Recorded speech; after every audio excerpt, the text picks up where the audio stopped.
Il est 16h sur Happiness Radio dans l'émission Nos Entrepreneurs. Des parcours, de l'audace, de l'inspiration. En partenariat avec BGE Picardie, écoutez ceux qui osent et osez à votre tour. Bienvenue dans l'émission Nos Entrepreneurs avec BGE Picardie. Aujourd'hui dans l'émission, et comme d'habitude, nous avons notre ami William et sa chronique IMO. Salut William. Salut Clément. Et notre invité du jour, Alexia. On n'en dit pas plus pour l'instant, mais on te souhaite la bienvenue et le bonjour. Merci, bonjour. Alors, pour ceux qui découvrent l'émission, cette émission se découpe en 3 parties, avec une qui est consacrée à la chronique IMO. Quand je dis 3 parties, c'est une consacrée à notre invité. Et donc, on va commencer avec la première partie et notre rituel qui est... L'objectif est véritablement d'avoir quelque chose de spontané dans le portrait de nos invités pour éviter qu'il soit en mode automatique. Et donc, Alexia a tiré 3 cartes pour se présenter. Je te laisse nous parler de la première carte que tu as piochée. Est-ce que je prends celle que je souhaite ? Ah oui, tu fais comme tu veux, un peu de liberté quand même. Ok, très bien. Écoute, merci beaucoup en tout cas pour cette invitation. Je suis ravie d'être ici et de partager un petit peu mes activités. Alors, j'ai 3 cartes devant moi. J'ai une première carte avec une image, avec un fond violet et plein d'arcs de cercle de couleurs. Les couleurs, c'est quelque chose qui me représente bien. J'adore la couleur, même en termes vestimentaires, il n'y en a aucune qui me résiste. Et donc, je trouvais aussi intéressant d'avoir cette carte-là sur la diversité des couleurs, d'autant plus sur cette période de printemps, et sur la diversité aussi de mes projets. Et les arcs de cercle s'imbriquent entre eux, donc je trouve que ça résonne pas mal. Oh ben, on le dit quand même pour ceux qui écoutent, parce que nous, on a la chance de te voir. Tu es en vert. Exactement, je suis en vert, le genre de vert pomme, quoi. C'est pas le vert sapin, c'est vraiment le vert joyeux. Donc ça, c'était ma première carte. J'ai une deuxième carte avec une phrase qui évoque « J'irai au bout de mes rêves ». Et donc, j'ai une question qui m'est posée sur la journée parfaite. À quoi ressemblerait une journée parfaite pour vous ? Quoi, comment, où, avec qui ? Ça me fait plaisir que tu aies pioché cette carte, parce que quand j'ai fait le tri ce matin, je me suis dit celle-ci, ça serait bien qu'elle la pioche. Écoute, tu vois, ça résonne bien. Je pense que la journée, elle commence déjà par la nuit. Avoir une bonne nuit de sommeil. Je suis le genre de personne qui a un cerveau qui est souvent en ébullition, et donc c'est important le sommeil, même dans des situations de stress ou autre. En tout cas, avoir un rythme de sommeil qui est bien, c'est essentiel pour moi. Donc je commencerai par un réveil d'une bonne nuit. C'est pour moi le début de la journée parfaite. La journée parfaite, pour moi, elle résonne aussi avec le côté social, pour avoir des interactions avec les uns et les autres, aussi bien côté manager, client, différents types relationnels qui finalement m'enrichissent au quotidien, et avoir une satisfaction en fin de journée. On parlera un petit peu d'organisation. Je sais que tu m'attends sur ce créneau, Clément. Je t'en ai un petit peu parlé. Voilà. Et donc, l'objectif, c'est aussi d'être fier de ses journées et de ses accomplissements, et de qui peut justement le plus le fait aussi avec qualité. Et c'est pas toujours une question de quantité.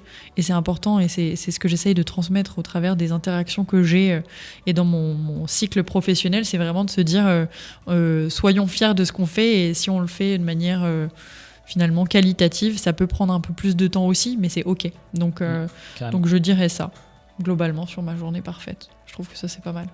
C'est inspirant, je trouve.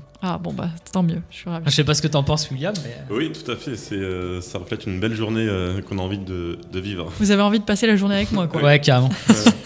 Super. Et donc, 3e carte. Allez. 3e et dernière. Donc là, c'était choisir une personnalité. Et j'ai choisi Walt Disney. Pourquoi ? Parce qu'une partie de moi a encore son esprit d'enfance, et donc je peux vous faire une confidence personnelle. J'ai passé le réveillon du Nouvel An 2025 à Disneyland Paris, et du coup c'était super avec le feu d'artifice, etc. J'adore ce côté enfant et ce côté un peu féerie, et je trouve que dans une conjoncture particulière, c'est toujours bien d'avoir ce boost, cet élan justement positif, et je trouve que la personne, en termes de vie professionnelle, d'entrepreneuriat, a fait preuve de beaucoup de résilience et c'est ce qu'on voit dans beaucoup d'entrepreneurs qui réussissent vraiment bien, c'est des gens qui ont beaucoup foiré. Et donc, l'importance aussi d'avoir envie de montrer cette capacité à être courageux et ne pas lâcher rapidement. On est aujourd'hui dans une culture très instantanée. Oui. Si c'est pas maintenant, c'est jamais. Et donc, je trouve que c'est intéressant aussi de montrer cette persévérance et ce temps que les anciens ont pris qui fait qu'aujourd'hui, c'est quand même un bel empire. Ah, ça m'a fait sourire quand tu as pris cette carte parce que c'est vraiment un exemple que j'aime bien utiliser aussi pour casser l'idée qu'on a effectivement de l'empire Disney et de l'image qu'on a du studio. Et notamment, effectivement, c'est quelqu'un qui a pris des risques parce que notamment pour le projet des parcs, du premier parc, il a engagé finalement tous ses fonds personnels. Exactement. Et également, il a tout de suite identifié qu'il n'était pas le plus compétent pour arriver finalement à son objectif de faire du cinéma d'animation et pas du cartoon. Et il s'est entouré finalement de personnes plus compétentes que lui et il a engagé une vision pour fédérer autour de ce projet-là. Donc c'est vrai que c'est aussi un entrepreneur inspirant par rapport à ces différents éléments qu'on a partagés. Ouais, l'impact de la communauté, l'impact de s'entourer, on en reparlera, mais je pense que c'est vraiment clé. Carrément. Merci beaucoup Alexia pour cette introduction, on va dire, spontanée. Voilà. Merci, avec plaisir. Alors, il nous reste un peu de temps. Est-ce que tu peux nous donner quelques indices sur ton activité, quelques mots sans passer 3 heures comme certains le font quand ils se présentent. Teasing. Voilà, un petit teasing. Alors, c'est toujours assez difficile de parler de mes activités parce que j'en ai plusieurs et j'ai un type de profil qui aime beaucoup les nouveautés, la découverte, mais finalement les choses qui résonnent, et je trouve qu'il y a un fil conducteur autour de mes activités, c'est j'aime bien dire que je suis passionnée par les relations humaines et les projets avec un grand P. Parce que c'est une histoire de rencontre, parce que c'est une histoire de parcours, de partage, de transmission. Et c'est des choses qui me plaisent beaucoup dans un monde où on peut parfois avoir de l'isolement, dans un monde où les gens ne savent pas forcément par quel chemin prendre. J'aime bien les accompagner sur cette logique de structuration, de capitalisation, d'organisation. Voilà, c'est un peu ces quelques mots qui résonnent avant de vous en dire trop. Trop bien. Et du coup, comme on a parlé un petit peu effectivement de la personne qui t'inspire autour de l'entrepreneuriat et puis de tes activités, est-ce que tu peux nous partager ta vision ou plus ou moins ta définition de ce qu'est l'entrepreneuriat ? Parce que c'est vrai que je trouve qu'aujourd'hui, c'est un terme qu'on utilise un petit peu à tout va et qui commence à perdre un petit peu de sens. Est-ce que tu peux nous donner ta vision de tout ça ? Ouais, l'entrepreneuriat pour moi, c'est pas ça part d'une impulsion. Je pense que c'est déjà ce côté-là d'un regard, d'une envie de quelque chose que tu as envie de construire. Ça peut aussi, et donc ça j'en parle pas mal dans certaines activités que j'ai, ça peut aussi être de l'intrapreneuriat, mais c'est finalement tu fais émerger quelque chose au sein d'une organisation ou au sein de ton quotidien que tu as envie de faire construire, grandir et concevoir quelque chose dans lequel généralement tu souhaites avoir de l'impact. Pour moi, l'entrepreneuriat, c'est vraiment ça, cette capacité à faire émerger quelque chose qui résonne en moi, qui va m'emmener dans une trajectoire qui est peut-être un chemin de vie plus ou moins long finalement, parce que tu peux décider après de repartir sur un autre type de format, mais c'est vraiment avoir envie de concevoir et de mettre à contribution quelque chose, un produit, un service dans lequel tu sais que ça aura de l'impact et t'en es intimement convaincu, quoi. Donc c'est pas nécessairement une question de statut juridique, quoi. Non, pour moi c'est pas que du statut juridique, parce que finalement le fait de, je sais pas, faire partie d'une équipe de foot depuis 15 ans, en fait, ça montre quoi ? Ça montre que tu as le sens du collectif, ça montre que tu es fédérateur, ça montre que tu as le goût du challenge. Tu peux être en fonction de où est-ce que tu es positionné aussi, tu n'as pas le même rôle, et c'est aussi un peu ça, le sens du collectif, l'humain et la communauté, quoi. Je trouve qu'il y a une part d'entrepreneuriat aussi dans ce genre d'activité que tu peux mener, quoi. Donc c'est une question de posture et d'impulsion, si on résume. Bien résumé. Ça peut jouer dans différents moments de notre vie. Exactement. Trop bien. Dernière chose avant de passer à la deuxième partie de l'émission et donc notre pause musicale qu'annoncera William juste après. J'aime bien cette question parce que je trouve que c'est jamais évident à répondre. J'aime bien. Ton feu sacré et ta source d'énergie au quotidien, si on le reformule différemment. Olé, mon feu sacré. La chance que j'ai, c'est que tu me l'as dit juste avant, donc j'ai eu le temps de réfléchir un tout petit peu. Je peux refaire une confidence personnelle, mais je suis issue d'une famille maternelle dans l'entrepreneuriat, dans le commerce, dans un salon de coiffure. Et ma grand-mère m'a toujours dit, c'est aussi une question d'envie d'avoir envie. Et donc ça peut paraître, effectivement, il peut y avoir le côté sonore de la musique de Johnny, mais en fait, moi je l'ai toujours vu, pas que dans la musique, mais à partir du moment où tu as envie d'avoir envie de réaliser des choses, tu vas te donner tous les moyens qui sont en ton possible. Et du coup, ça te permet de ne pas avoir de regrets, parce que finalement, j'ai donné tout ce que je pouvais te donner pour atteindre mon objectif, essayer de chercher cet emploi, essayer de créer cette boîte. Et donc, je pouvais pas faire plus. Et donc, entre guillemets, j'ai pas de regrets, juste j'ai appris. Et donc, pour moi, mon feu sacré, c'est vraiment cette logique d'envie. À partir du moment où j'ai quand même étudié un peu la faisabilité de la chose, j'ai envie d'y aller, j'ai envie de montrer, j'ai envie de prouver, j'ai envie de concevoir, j'ai envie de créer, et donc je vais le faire. Et si ça marche pas, ça aura été un apprentissage. Je pense que c'est aussi très important aussi de le partager à la communauté, c'est de se... On parle, beaucoup, de plus en plus, on parle d'échecs, mais c'est vraiment cette logique de j'apprends. Qu'est-ce que j'ai appris de cette situation que j'ai vécue ? Et donc, pour moi, c'est vraiment ça. Cette envie-là te permet de construire des choses et t'amène à un aboutissement qui n'est pas forcément celui auquel tu t'attendais, mais c'est ce qui me permet de grandir et d'évoluer sur chacune de mes trajectoires professionnelles. La boucle est bouclée dans ton portrait, parce que tu as un peu introduit là-dessus tout à l'heure. Donc, c'est ça. Okay. Exactement. On confirme ce que tu dis, c'est très bien. Ça va, j'ai la bonne ligne de directrice. Tu restes cohérente, je pense que c'est un minimum. Ok, merci beaucoup Alexia. On va pouvoir enchaîner sur la deuxième partie de l'émission, mais avant ça, petite coupure musicale. William, quel est le morceau qui va suivre ? Alors, on va partir avec Baltimora, Tarzan Boy. Eh ben, c'est parti, on se retrouve dans quelques minutes sur Happiness Radio dans l'émission Nos Entrepreneurs avec BGE Picardie. Bonne écoute. Nous entrepreneurs, des parcours, de l'audace, de l'inspiration. En partenariat avec BGE Picardie, écoutez ceux qui osent et osez à votre tour. On est de retour dans l'émission Nos Entrepreneurs avec BGE Picardie.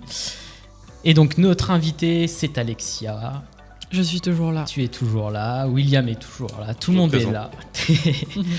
Alors, est-ce que tu peux nous parler un petit peu de ton parcours ? Avec plaisir. Donc mon parcours, je suis, donc j'en ai parlé, issue côté maternel d'une famille de commerçants dans le secteur de la coiffure. Mon père a été plutôt directeur commercial grand groupe, donc j'ai un peu évolué dans les deux milieux, côté entrepreneurial et côté commerce, stratégie. Donc du coup, c'est des choses qui résonnaient pas mal en moi dès le début, et j'ai toujours vu ce côté 360 dès le début, et donc c'est un peu ce qui a finalement été la résultante de mon parcours scolaire, dans lequel j'ai fait donc une école de commerce assez généraliste et dans laquelle je me suis ensuite spécialisée en entrepreneuriat. Parce que j'avais comme vision, je préférais être bonne en tout plutôt que spécialiste et experte d'un domaine. En tout cas, c'était mon créneau à moi. Et donc, dans mon CV, j'aime bien dissocier la partie découverte professionnelle, qui sont des moments que j'ai vécu en entreprise pour lesquels j'ai plutôt analysé, et donc c'était plutôt le parcours scolaire, de mes expériences professionnelles où j'ai vraiment agi, créé des choses, eu un peu plus d'impact que lors des découvertes en école. Et donc, j'ai jamais eu de vraie vocation en réalité. J'ai toujours, là aussi, recherché des opportunités dans les échanges et dans les interactions que j'avais avec les personnes que je rencontrais au fil de l'eau. Et donc, j'ai fait une alternance qui a continué en CDI dans une des licornes françaises. La licorne, c'est l'entreprise qui est valorisée à plus d'1 milliard de dollars. En fait, j'ai toujours essayé de créer des opportunités, même là où elles n'étaient pas présentes à l'instant T. Je vous donne cet exemple-là. Je voulais absolument être dans cette organisation, mais j'avais pas le poste qui résonnait en moi. Et donc finalement, j'ai postulé en alternance à un job où je savais que j'étais pas bonne. Et donc ça s'est très bien vu au moment de l'étude de cas. Il fallait bosser sur Excel et je suis une bille en Excel. Et donc je voyais la personne RH juste après. Et donc je pense que le manager avait dû lui dire « Oula, celle-là, ça va pas le faire ». Et donc j'avais été transparente auprès de la RH, en disant pour être honnête, j'ai postulé à ce job-là, j'ai vraiment envie d'être dans l'organisation, mais je sais que ce poste-là n'est pas pour moi. Et donc je vous la fais très rapide, finalement ils ont créé la chance a fait qu'ils ont créé un département commerce relations clients que j'ai intégré par la suite avec de nouveaux process de recrutement. Et donc j'ai passé 3 ans à accompagner la structuration d'un département relations clients de du coup 2 personnes, moi et la personne qui était en direction, à 120 personnes pendant 3 ans. Et du coup ça c'était super intéressant. Donc quand je suis arrivée dans l'organisation, on était 80 et donc 2 personnes dans ce métier-là. Quand j'ai fait une mobilité interne 3 ans après, on était 550 dans toute l'organisation et 120 à faire globalement le même métier. Période du Covid, envie de changer, tout plein de choses. Et donc, j'ai fait une mobilité interne où je suis passée au global en tant que Global Knowledge et Productivity Manager. Ils étaient très anglais, on en reparlera un petit peu plus tard. Et donc là, j'avais finalement les 550 personnes en périmètre pour les aider à mieux gérer leur productivité au quotidien. Plein d'outils, plein de documentation, et du coup c'est comment est-ce que tu accompagnes les personnes à mieux structurer tout ça. Je suis quelqu'un d'assez organisé, donc je me suis dit ok, j'aime bien mettre les mains là-dedans et apporter un cadre, mais j'avais pas pour autant tellement de connaissances professionnelles dans ce domaine-là, donc je me suis rapidement entourée aussi. J'en ai créé une association, on pourra en reparler à ce niveau-là, qui m'enrichit encore aujourd'hui. Et donc j'ai vécu ces 2 ans et demi de conception de la gestion de la productivité et de la connaissance au sens large dans cette organisation. J'ai vécu le premier plan social, bon ça fait partie du jeu, et donc j'ai créé ma structure. C'est à ce moment-là, j'avais déjà finalement des expériences dans l'entrepreneuriat à temps partiel parce que je gérais la communication du salon de coiffure de ma mère et parce que j'avais créé une petite marque de bijoux. Et donc je me suis dit allez, c'est le moment de te lancer à temps plein dans l'entrepreneuriat et donc d'accompagner d'autres personnes, d'autres équipes, d'autres entreprises à mieux gérer leur productivité et leur organisation. Et donc j'ai créé ma boîte qui s'appelle Essie. Essie, aujourd'hui, je passais sur Happiness pour vous raconter justement mon histoire et peut-être construire une ensemble demain. Et donc c'est vraiment ce côté, le champ des possibles est infini. Et donc ça rejoint ce que je vous évoquais tout à l'heure sur je cherche des projets, je cherche des relations humaines qui me nourrissent et qui me permettent finalement d'atterrir sur des opportunités qui me plaisent chaque jour un peu plus. Donc si on résume tes différentes casquettes. Si on résume mes différentes casquettes, donc dans Essie, on va dire que j'ai un peu 3 modèles. J'ai un modèle qui est structuré, comment justement je range les champs professionnels des gens, donc structurer la connaissance, structurer la productivité des collaborateurs et des équipes. J'ai une deuxième partie qui est fédérée, parce que j'ai eu l'occasion de créer certaines, ou d'accompagner la création de certaines communautés, et je fais pas mal d'événementiel aussi, et du coup comment est-ce que tu accompagnes justement ces communautés à vivre et à s'enrichir entre elles. Et j'ai une troisième partie qui est rayonnée, et donc c'est cette envie d'accompagner les gens à mieux communiquer, accompagner du coup le salon de coiffure de ma maman là-dessus. J'accompagne aussi des commerces de proximité à mieux communiquer, parce que je trouve que c'est important et on est obligé aujourd'hui de prendre ce créneau.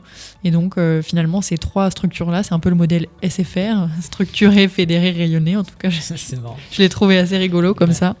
Et du coup, ça me permet finalement les uns et les autres de se nourrir entre eux. Ok.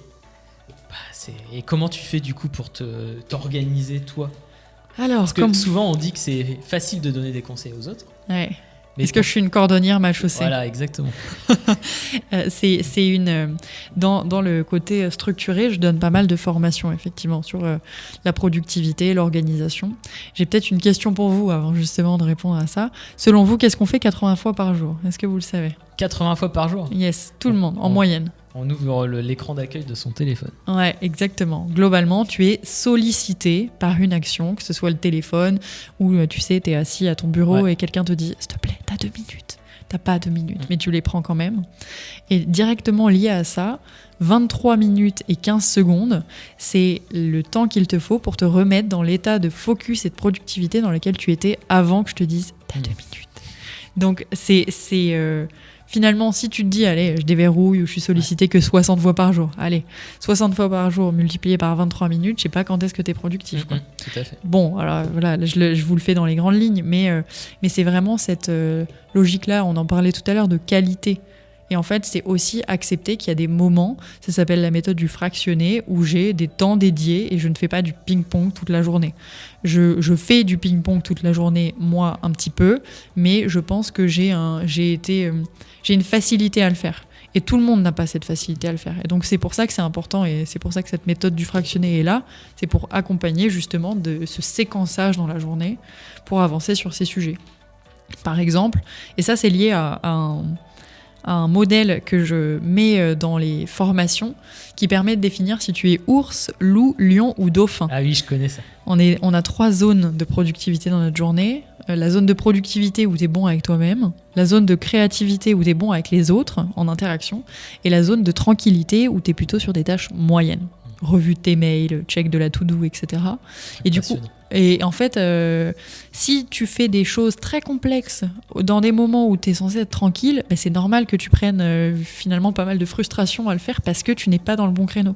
Et donc, par défaut, en tout cas, je suis peut-être pas la personne la plus productive et plus organisée, bien que je donne des formations sur ce sujet, mais je connais les outils, je connais ce qui fonctionne avec moi, et quoi qu'il arrive, mes zones, elles sont bien calibrées. Je sais que si je suis en tranquillité, je vais pas me mettre à rédiger un rapport de 40 pages, parce que c'est pas le moment.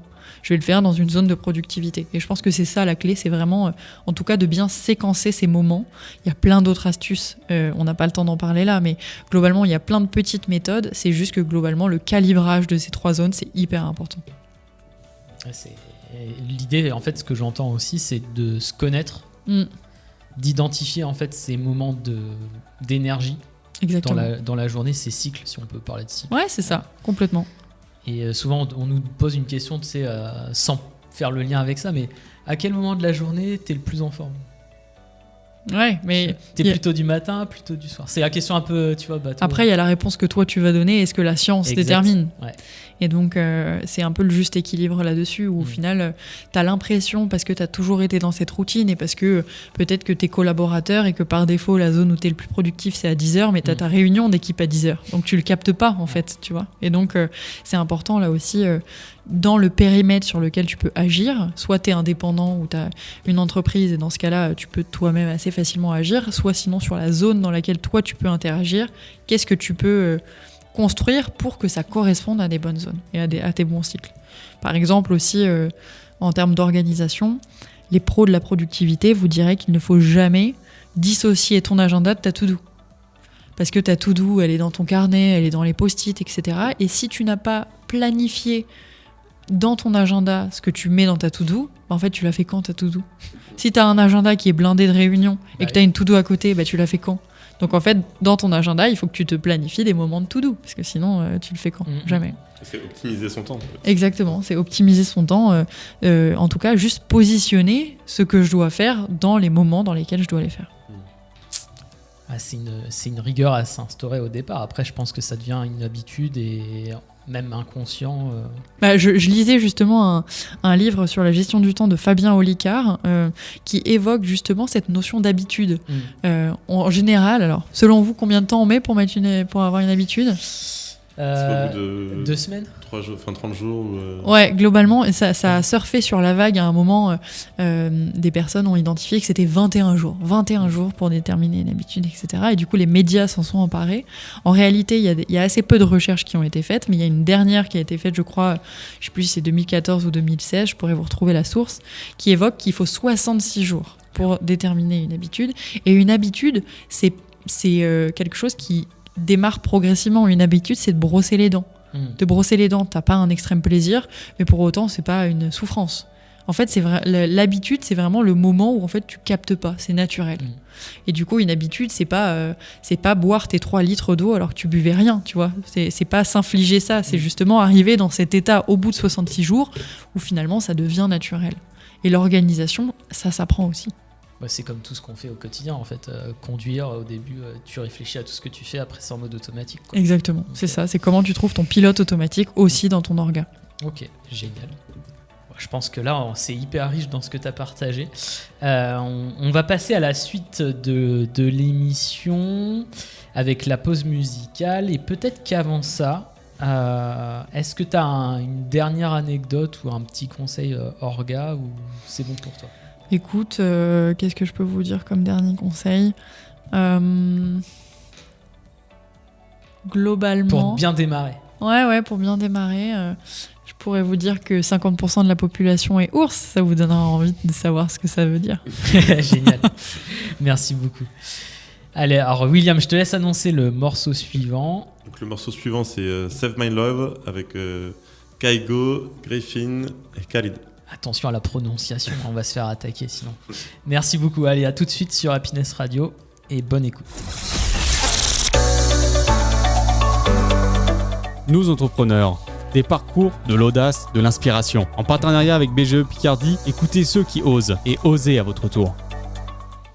On est de retour dans l'émission Nos Entrepreneurs et c'est le moment de la chronique IMO de William. On va parler de quoi aujourd'hui ?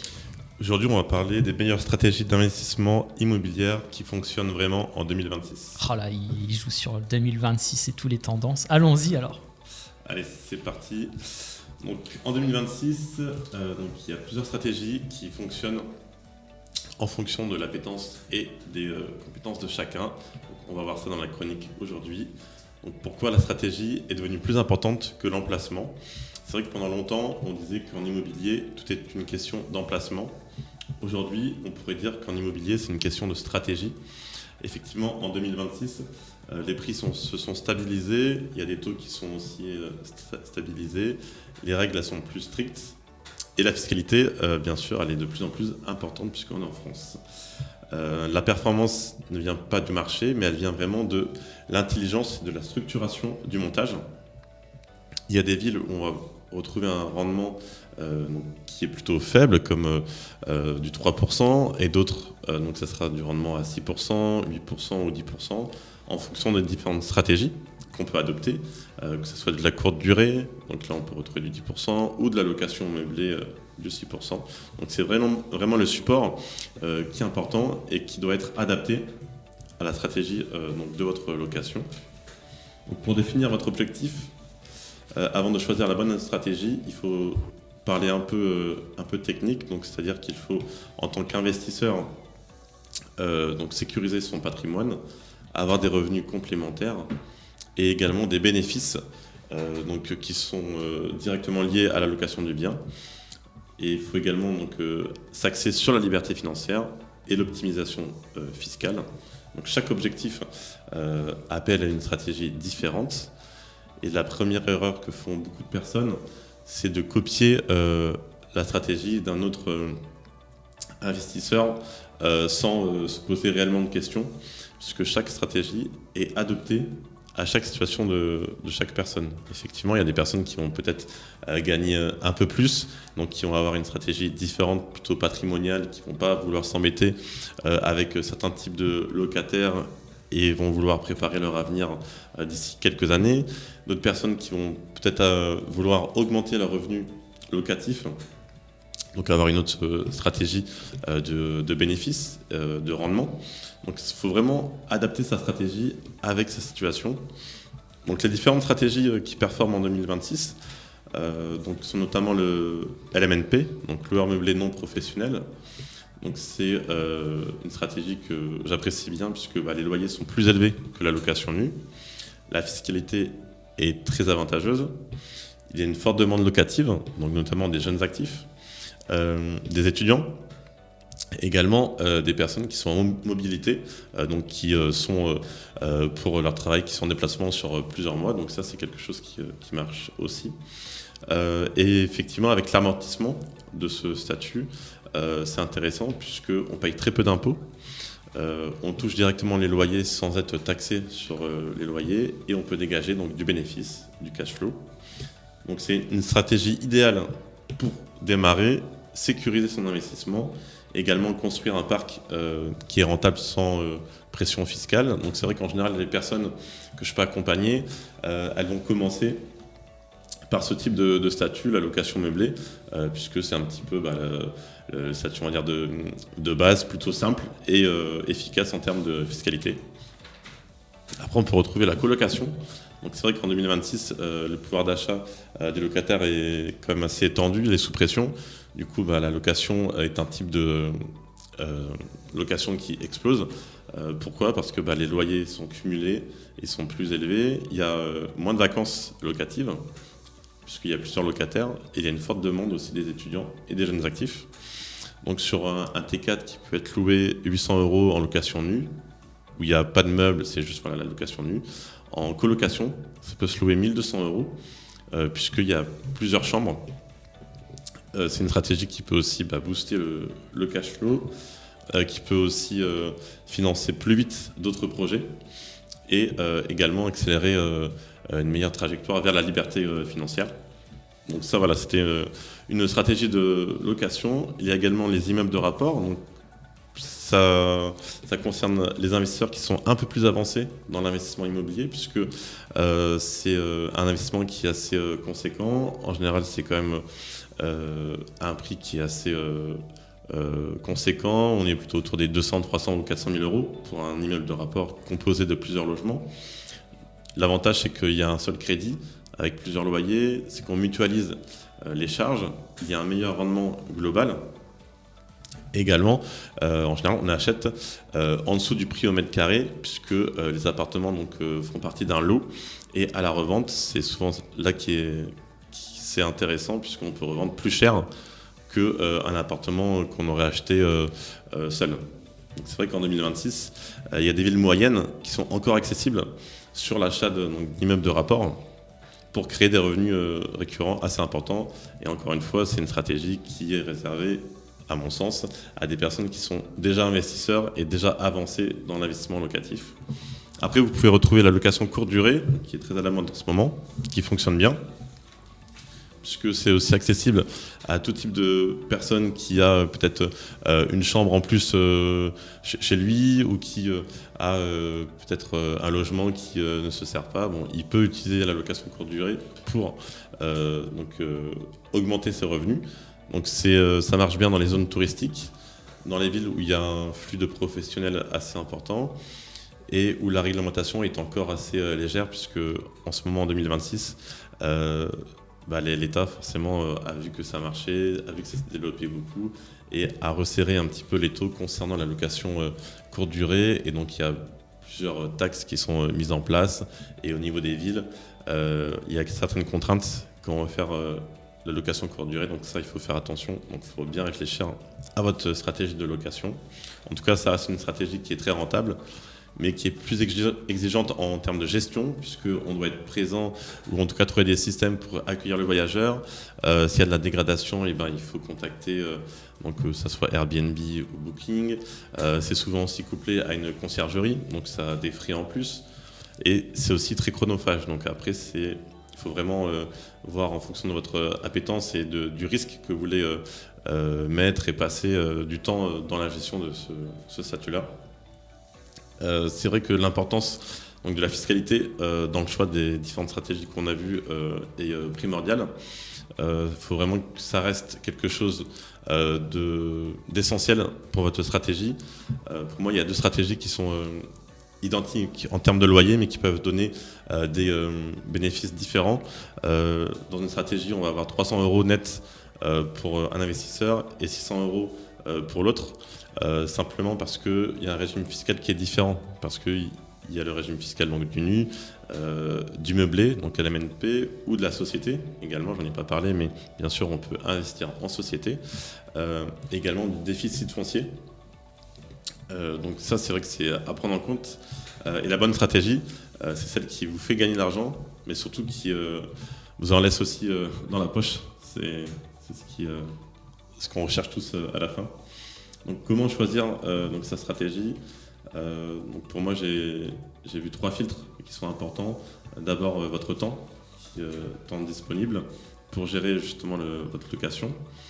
Donc si vous avez peu de temps, le meublé, la location LMNP est en tout cas l'idéal. Et par contre, si vous avez un peu plus de temps, la colocation, la location courte durée, les immeubles de rapport peut être un bon moyen pour améliorer vos revenus. Il y a également votre appétence au risque, comme j'expliquais tout à l'heure, par rapport à la sécurité de votre location. on peut trouver donc la location longue durée, où là c'est vraiment quelque chose de sécurisé, où on n'a pas trop d'efforts à faire, on met en place un locataire, le logement est meublé, et en général il nous appelle très peu dans l'année. Après, si vous souhaitez quelque chose un peu plus dynamique, il y a la colocation, où là vous avez plusieurs locataires à gérer, vous devez aussi mettre en place des règles au sein de la colocation. Il y a pas mal de turnover également, donc pas mal d'états des lieux d'entrée et de sortie à faire, donc c'est quand même quelque chose de très chronophage. Et après, si vous avez un esprit plutôt entrepreneurial, plutôt un petit peu à risque, là tout ce qui est location courte durée, immeuble, là vous pouvez effectivement avoir les épaules solides pour gérer tous les imprévus qu'il peut y avoir. Et effectivement, le troisième filtre, c'est vraiment l'objectif financier en fonction de ce que vous recherchez, que ça soit des compléments de revenus qui sont bien pour la location meublée, ou alors plutôt accéléré en termes de revenus locatifs. Donc ça, on va partir plutôt sur la colocation. Et vraiment, si vous voulez viser votre liberté financière d'ici quelques années, là, on va plutôt partir sur des immeubles de rapport avec plusieurs logements, donc plusieurs loyers, et vraiment mutualiser vraiment son apport financier. Donc là, ça va dégager un bénéfice un peu plus important, et pour justement atteindre votre liberté financière plus rapidement. Donc, je vous ai donné un petit exemple concret avec un appartement T3, donc 2 pièces, acheté 120 000 € dans une ville moyenne. S'il est loué nu, ça va rapporter 650 €. En bénéfice, on sera à 0. En meublé, ça peut rapporter 800 €, puisque le meublé se loue plus cher que la location nue. Ça va nous rapporter 120 € en bénéfice. Et en colocation, on est à 1050 € de loyer et ça nous rapporte 350 € de cash flow. Donc je pense que vous l'avez compris, ça dépend vraiment des stratégies de location. Pourtant, le bien, il n'a pas changé. La ville, elle n'a pas changé. C'est seule la stratégie qui a vraiment changé par rapport à cet exemple. Donc pour moi, effectivement, ça reste intéressant d'investir en 2026. C'est vrai que investir, ce n'est plus acheter un appartement, mais c'est vraiment adapter sa stratégie. Puisque le bien est un outil, est un vecteur pour justement vous amener des revenus locatifs. Et la stratégie doit rester le moteur et vraiment le pilier central de votre investissement. Et c'est ce moteur-là qui va déterminer si justement votre investissement, c'est un risque, ou si au contraire c'est une source financière qui va vous rapprocher justement de la liberté financière. Donc voilà, on avait un petit peu les différentes stratégies pour 2026. Donc n'hésitez pas à vous lancer, c'est encore possible, c'est pas réservé qu'aux riches ou à des personnes qui sont dans des bonnes situations. Donc je vous laisse sur cette petite transition. Pour le mois suivant, on va parler de la recherche du bien, donc comment trouver des pépites cette année. Merci William. Et du coup, tu nous as déjà annoncé la thématique du mois prochain. Ça c'est cool. Bien, ouais, la recherche de bien, on a hâte sur ce sujet hyper intéressant. Je te laisse annoncer du coup le prochain morceau. Mélissa, la vie qu'on aime. Allez, c'est parti et à tout de suite. Nous entrepreneurs, des parcours, de l'audace, de l'inspiration. En partenariat avec BGE Picardie, écoutez ceux qui osent et osez à votre tour. On est de retour dans l'émission Nos Entrepreneurs, dernière partie de l'émission d'ailleurs, avec Alexia et William. Et du coup, le rituel habituel de la dernière partie de l'émission, quelle belle rime, le pitch. C'est parti Alexia, à toi de jouer. Allez, je continue sur ma lancée. Donc effectivement, on a un petit peu parlé de la productivité, de l'organisation, de mes différentes activités, de mon fil conducteur autour des projets et des relations humaines. Si je devais du coup donner un petit peu plus de matière sur comment est-ce que concrètement ça se met en place, donc à travers ma structure, donc ESSI, j'ai finalement un peu 2 à 3 casquettes, on va dire. J'ai une première casquette qui est la casquette du conseil, donc c'est-à-dire que je vais dans les organisations où j'accompagne des TPE, PME, ETI sur la structuration de leurs connaissances et de leur productivité en organisation. La connaissance, il y a 70% des savoirs d'une organisation qui est dans la tête des gens. Demain, j'ai une entreprise de 40 collaborateurs, il y en a 20 qui s'en vont. Comme ça, parce qu'ils veulent partir. Du coup, il y a énormément de choses qui sont dans leur tête qui ne sont pas toujours formalisées. Ou c'est peut-être formalisé, mais tu l'as formalisé en 2018 et tu l'as pas revu cette procédure. Tu sais que ça a évolué, mais tu l'as pas forcément écrit.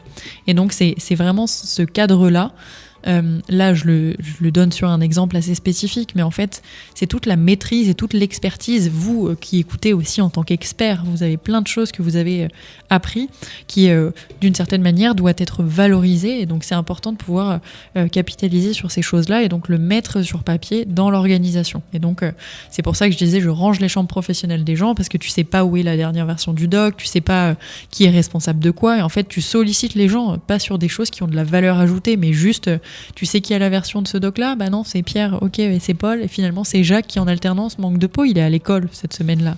Donc on a tous perdu 1 heure parce que Jacques n'est pas là. Et donc c'est important de pouvoir justement cadrer ces choses-là, ces choses sur lesquelles vous n'avez pas de valeur ajoutée. Moi, ce que je veux, c'est que vous preniez du plaisir dans votre travail. Le fait de chercher la version d'un document, personne ne prend du plaisir. En tout cas, j'ai pas encore rencontré cette personne qui prend du plaisir à faire ça. Oh, il y en a peut-être quelques-uns, mais Peut-être. c'est pas une majorité. C'est ça. Et donc voilà, c'est vraiment cette casquette de conseil en organisation sur la structuration et sur la gestion des connaissances. J'ai une deuxième casquette autour de la formation. Donc je dispense des formations sur des thématiques qui sont riches et variées, toujours en lien avec la culture de la boîte. Donc si effectivement on me demande des formations sur la partie connaissance, quels sont tes enjeux ? Quels sont les outils aujourd'hui que vous utilisez ? Comment est-ce que l'intelligence artificielle peut vous aider ? Je suis pas une experte de l'intelligence artificielle, mais je suis une utilisatrice du terrain. Et donc là aussi, il y a des choses sur lesquelles je peux dispenser parfois des formations selon les besoins là aussi. Donc globalement, ma couverture catalogue, si je peux l'appeler comme ça, elle est toujours sur mesure, mais elle s'adapte sur les thématiques de la gestion de projet. La gestion de projet, on a tous des manières différentes de gérer les projets dans des boîtes. Et du coup, si marketing parle avec ressources humaines, en fait, ils vont pas réussir à bien lire les projets et ils vont perdre du temps aussi. Si on avait une boîte à outils de la gestion de projet avec les mêmes outils, les mêmes méthodes, les mêmes rituels de communication, je vous dis pas de passer en mode robot, mais je vous dis juste que c'est mieux qu'on parle tous le même langage. Donc, comment on accompagne la gestion de projet, comment on est plus productif, comment on ritualise des bons moyens de communication, comment la direction transmet des bons messages aux collaborateurs, comment les collaborateurs transmettent des bons messages à la direction pour aussi faire travailler en bonne et due forme tout ce monde-là. Donc tout ce qui est autour de l'efficacité des réunions. On a beaucoup de réunionites parfois. Ouais, et donc voilà, on ne sait pas pourquoi on est là, il n'y a pas d'ordre du jour, il n'y a pas d'objectif. Et donc l'idée, c'est d'apporter un cadre. Là aussi, on sait que la culture de l'oral, elle est importante. On sait que les rituels, même à la machine à café, il y a des choses qui doivent se transmettre. Et c'est normal. C'est ce lien humain et c'est ce que vous avez envie d'instaurer dans votre culture. Mais il y a aussi un peu de culture de l'écrit à mettre en œuvre. Parce que s'il y a des situations critiques, s'il y a des départs à la retraite, s'il y a des mobilités, s'il y a des arrêts, ça fait partie du cycle de vie. Et c'est ok, il y a des moments comme ça où on peut avoir ces genres de phases et donc il faut être préparé. Et donc j'aide à la préparation à travers ces formations. Je suis mandatée par certains organismes de formation. Quand je passe, moi, en direct, je ne fais jamais de formation one-shot. C'est-à-dire que je fais une formation et ensuite je vous suis, de manière à pas me rappeler dans 6 mois en mode « c'était super ce que tu nous as dit, mais on a tout oublié, on peut le refaire ». On n'a pas appliqué. Exactement. Donc l'idée, c'est vraiment de travailler. Je fais un peu le bad cop, la mauvaise policière là-dessus, pour venir vous voir en disant bon, les gars, il faut avancer, quoi. Donc voilà, c'est vraiment cette gouvernance, en fait, qu'il faut mettre en place. Et c'est aussi une question de... Ça rejoint mon 3e pan qui parfois est plus à destination des TPE ou même des personnes indépendantes, où je les accompagne aussi sur leur organisation, sur leur gestion du temps, sur comment est-ce que tu peux mieux gérer tes projets. Parce que finalement, dans ton périmètre d'action et dans ton expertise, il y a 90% de choses que tu fais bien. On t'en demande 100. Et finalement, sur les 10% de choses que tu fais moins bien, tu vas y accorder 90% de ton énergie. Parce que du coup, tu stresses. Parce que tu te dis, en fait, mon client, ma directrice, elle m'attend sur ces 10%. Mais non, il y a 90% que tu fais très bien. Et donc ça, c'est important déjà de le valoriser. Et ensuite, c'est de t'accompagner sur ces 10% restants.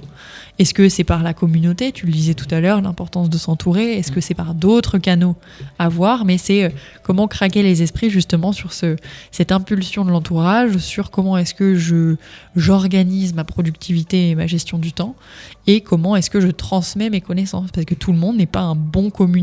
C'est pas toujours facile de parler, de transmettre des choses quand tu bosses sur des machines, essayer de réfléchir à l'oral aussi d'une certaine manière. Enfin, pourquoi est-ce que je choisis ça ? Pourquoi est-ce que je choisis ce matériel-là, de manière à pouvoir accompagner toute l'organisation et toute la structure. Donc, j'ai finalement cette brique conseil, la brique formation et la brique, on va dire, un peu plus indépendant ou TPE, où je les accompagne sur un panel riche et varié de choses qu'on met en place conjointement.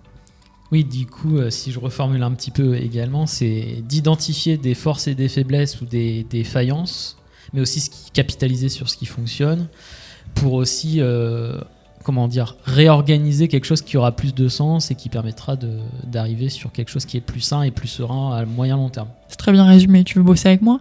Pourquoi pas. Non, mais oui, exactement, c'est ça. C'est vraiment aller partir de zones où tu sens qu'il y a un besoin de structure. Ouais. Entre guillemets, il y a une faille ou il y a un moment où je sens qu'il y a quelque chose qu'on n'a pas craqué jusqu'au bout. Et sur ce moment-là, en fait, on définit ensemble. Et il y a beaucoup de missions que j'ai démarrées où ça a été beaucoup une question de personnes. C'est pour ça que je dis je suis passionnée par les projets et les relations humaines, parce que des personnes m'ont fait confiance sans que j'ai de feuille de route au début. Et c'est une feuille de route que j'ai créée moi-même avec l'organisation. Et donc, quand on va vous voir et qu'on vous dit une feuille de route hyper bien tracée, en fait, tu peux pas mettre ta patte. Et du coup, c'est le côté frustrant que moi, je peux voir aussi dans certaines organisations. Bien sûr, tu as tes fiches emploi, bien sûr, tu as ton cadre, bien sûr, tu as ce que tu offres avec ton client, mais laisse-toi cette latitude qui va vous permettre de co-construire. Et cette co-construction, c'est ce qui fait que là, tu prends vraiment du plaisir au travail. Parce que, en fait, vous parlez vraiment la même langue à ce moment-là, quoi. Et donc, il y a une synergie qui se crée dans la gestion de ce projet qui, je trouve, être particulièrement intéressante. Donc, vraiment, cette logique de... En fait, transmission de savoir-faire, transmission, partage, échange. Et donc, j'en ai parlé un tout petit peu en introduction quand j'ai fait ma mobilité interne en tant que Global Knowledge et Productivity. J'allais revenir le fameux. Parfait, tu le fais toute seule. Voilà. En fait, je connaissais pas le métier. Et donc, j'ai tapé sur LinkedIn de manière très bête, Knowledge Manager, et donc il y a des personnes à qui j'ai envoyé des messages, certains m'ont répondu, ces gens étaient un peu seuls, solitaires dans leur entreprise en disant j'ai des problèmes à aider les gens à mieux communiquer, certains managers sont pas dans le truc, quoi. Ils ont du mal à avoir cette culture de l'écrit, etc. Et donc, je la fais un peu rapide, mais de par ces nombreuses communications que j'ai eues avec ces personnes qui me parlaient des mêmes problématiques, j'en ai créé une association qui s'appelle le Club Prono de productivité et knowledge. Et aujourd'hui, on est un peu plus de 90. On cherche pas à être des 1000 et des 100, mais finalement, on a 2 à 3 nouvelles personnes qui nous rejoignent par mois, indépendants, personnes dans des organisations, curieux ou praticiens qui traitent de la formation, de la connaissance ou de la productivité et qui souhaitent s'entourer. Et donc, du coup, 2 à 3 fois par mois, on échange, on partage, on fait des visites d'entreprise. On a 50% des gens qui sont en région parisienne, 50% qui sont ailleurs en France.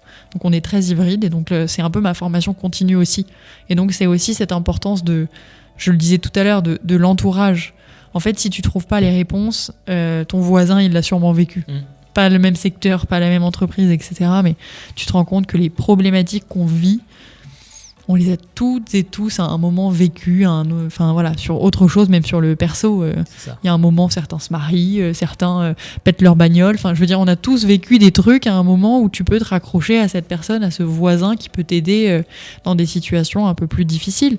Et on vit des situations difficiles parfois dans les entreprises. Et en fait, s'entourer, ça permet de se faire accompagner et finalement d'être écouté et de pas rester seul face à un mur et juste de trouver peut-être une réponse dans ces situations où finalement tu perds un temps fou seul dans ton orga.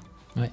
Et puis effectivement dans cette situation, dans cette société où on a une multitude d'outils de communication, finalement ce qui se passe c'est l'inverse, on communique de manière beaucoup moins fluide, beaucoup moins efficace aussi par rapport, que ça soit dans la sphère pro ou perso d'ailleurs. Ouais, c'est clair. Ça c'est hyper intéressant ce que tu partages et je pense que ça fait partie de tes leviers sur lesquels tu travailles, d'outiller efficacement et de pas avoir pléthore de choses en se disant ça c'est super, on y va et puis en fait ça fonctionne pas. D'accompagner aussi les équipes là-dessus. Exactement. Et puis effectivement d'être suffisamment observateur et savoir faire des pas de côté pour identifier des choses qu'on peut dupliquer finalement ailleurs et dans des secteurs auxquels on n'aurait pas pensé finalement de prime abord. Ouais, c'est apprendre à prendre un peu de recul. On est tous surbookés, on n'a tous pas le temps, on est tous sous l'eau. C'est quand même marrant ça. Et c'est important en fait ce temps que tu investis. Il y a un jeu que je fais en formation avec des balles. Je vous donne pas tous les détails, mais en gros, au début, premier exercice, les gens mettent 20 secondes. Ils me posent 2-3 questions, ils se mettent à mettre 2 secondes. Et donc finalement, en me posant 3 questions qui durent 3 minutes, ils ont réussi à avoir le même résultat. Enfin, un résultat, bien plus compétitif, alors que la demande était la même. Donc là aussi, c'est investir un peu de temps pour gagner drastiquement dans ton organisation aussi, quoi. Là, le terme investissement est intéressant. Ouais. Alors, on va arriver au bout de l'émission. Déjà, c'est hyper riche et donc merci pour tous ces partages. Au-delà effectivement de nous détailler ton activité, il y a eu pas mal de leviers concrets là pour nos auditeurs. Alors, on te retrouve où ? Puisqu'on n'en a pas parlé là pour aller plus loin, pour en savoir plus et échanger avec toi. Je pense que le moyen le plus simple d'échanger avec moi, c'est sur LinkedIn, sur mon nom, du coup, Alexia Courault, 2 R AULT à la fin. Tu pourras le mettre, je pense. On mettra les liens en description. Et j'aime bien mesurer aussi l'impact des passages que je fais comme ça. Et du coup, si jamais vous m'écoutez et que vous avez envie de me suivre, quand vous m'envoyez un message sur LinkedIn, vous dites le mot citron. Et comme ça, je saurais que c'est parce que je suis passée sur Happiness. J'adore les citrons. Pas forcément le goût, mais la déco. J'ai un collier en forme de citron. Voilà. Et du coup, c'est ma petite note à moi. Donc, pensez au citron. Excellent.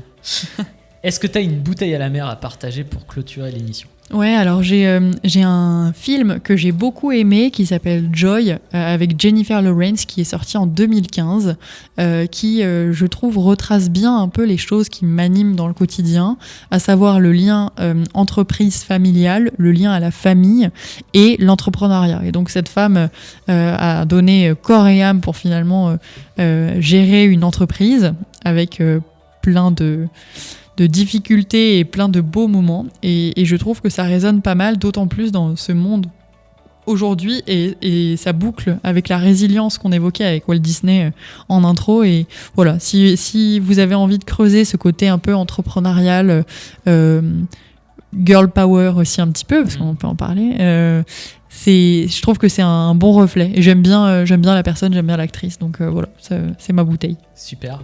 Une référence que j'ai vue, du coup. Ah, super, trop bien. Moi, j'ai pas encore vu. Et ben voilà, tu sais ce qu'il te reste à faire. C'est dans la to-do de ce week-end. Exactement. Et ben merci Alexia pour ce moment. Merci William également. On se dit à la prochaine sur Happiness Radio dans l'émission Nos Entrepreneurs. Et pour ceux qui ont raccroché l'émission en cours d'émission, comme on peut le dire autrement, n'hésitez pas à retrouver le début sur les plateformes d'écoute et de podcast. Du coup, je ne vais pas faire toute la liste, on en passera. Et on se dit à la prochaine et une bonne journée à chacun d'entre vous. Merci. Merci. Tu as envie de devenir ton propre patron ? Besoin de conseils et d'astuces ? Viens à la rencontre de nos entrepreneurs sur Happiness, en partenariat avec BGE Picardie.